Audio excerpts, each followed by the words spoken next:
They didn't have this 25 years ago, a computer simulator to teach mariners about Alaska's tricky coastal waters. It's startlingly real. The decks even appear to heave on the swell. There's no better way to practice steering an oil tanker. It's about as real as it gets without being in danger, you know. Although it's hard to convince yourself sometimes that you're not in danger, it's totally real. It's virtually real.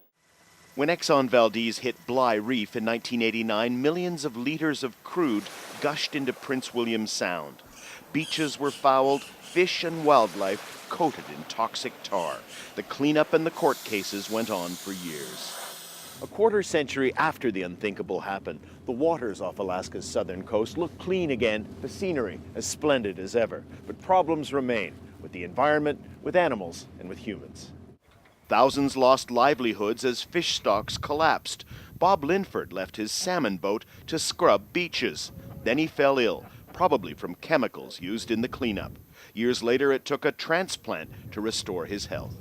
I got what turned out to be an autoimmune disease. And eventually, my bone marrow failed, and I had aplastic anemia. And I had 2 or 3 other complications from that. And really, it was like 16 years of illness for me. Agnes was born in April. She came to us with her umbilicus still present. They grow quickly then? Fairly quickly, yeah. Dr. Pam Tuomi is a sea otter expert. She helped rescue hundreds of them from the spill. Thousands more perished, though, and Dr. Tuomi says these captivating animals are only now recovering in the wild.